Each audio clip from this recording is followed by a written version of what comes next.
करके राज महवा जाएंगे तो तुमको सारे राज महवा का पर्जा तुम्हें दूसेंगे, थूकेंगे। रानी क्या होगा तुम? कुछ नहीं होगा रानी। लोग बोलने वाला बोलेगा मैं सूट इस निकाल दूंगी। नहीं रानी, तुम यहाँ से वापस लौट करके राज महवा चली जा रानी। जो आदमी जहाँ बोलेंगे मैं उसी टाइम में सुन करके उसी जगह उस बात को छोड़ दूंगी। बोलने से क्या होता है? नहीं रानी, तुम यहाँ से वापस लौट करके राज महवा चले जाओ। मेरी ममता तुम अपनी आत्मा दिल से निकाल दे रानी। कब मेरा प्राण छूट जाएगा उसका कोई ठिकाना नहीं है रानी। फिर उसी जगह आपने भेज रहे जिस जगह मुझे लात जूता चप्पल की मार लगी है, तोड़ा की मार लगी है, धक्के मार करके निकाला गया, उसी जगह फिर भेज रहे आप। रानी तुम्हारी पास में 5 वर्ष का बेटा है रानी। जब वो कलवा जी स्कूल से राज महवा आएगा रानी तो तुम्हारे बेटा को कौन भोजन देगा खाने के लिए, कौन लाड़ प्यार करेगा रानी? तुम मेरी चिंता मत कर, तुम मुझे छोड़ करके यहाँ से वापस राज महवा चली जा रानी। क्या रानी, इस हाल में मैं आपको छोड़ करके चली जाऊंगी?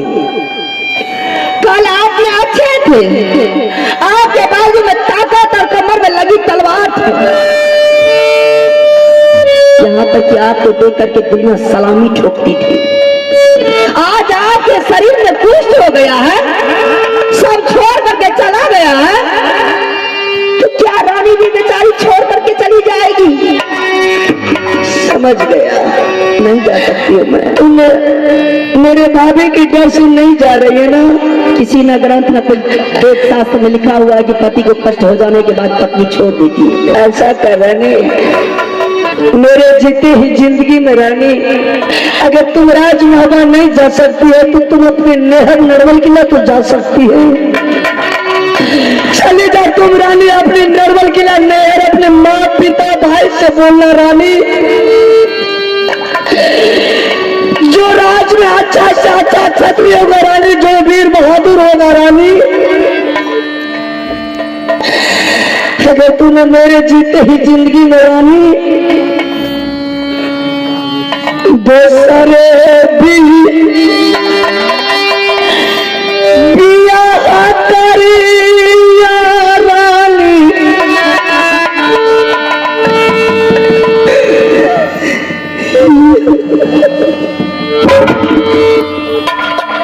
बहुत अच्छा सलाह आपने दे रहे हैं।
समझ गया कि तुम मुझे ऐसी हालत में छोड़ करके तुम वापस लौट करके कहीं नहीं जाएगी। रघुकुल रीत सदा चली आई, प्राण जाए पर बचन न जाए। ठीक है रानी, अगर तुम मुझे छोड़ करके नहीं जाएगी तो इस जंगल में तुम मांगेगी भोजन, तुम मांगेगी सोलह श्रृंगार, तो बता कहाँ से तुम्हारे लिए सोलह श्रृंगार, कहाँ से तुम्हारे लिए मैंने भोजन लाएंगे। मैं आपसे भोजन नहीं मांगूंगी,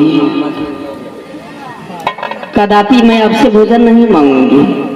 सोलह श्रृंगार, कोई आभूषण पहनने से, इंसान सोलह श्रृंगार पहनने से क्या पतिव्रता कहलाती है?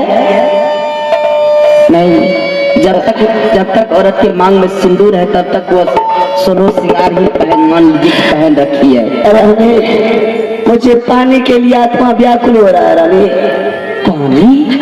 हाँ रानी, अगर पल भर में पानी नहीं मिला रानी तो मेरा प्राण पानी के लिए छूट जाएगा। एक बात कहूँ सुन। बोल रानी। बांधो किला में मेरी ननद बसती है, रानी चंद्रावती। हाँ रानी, आपकी बहन है। चलिए उसी के दरबार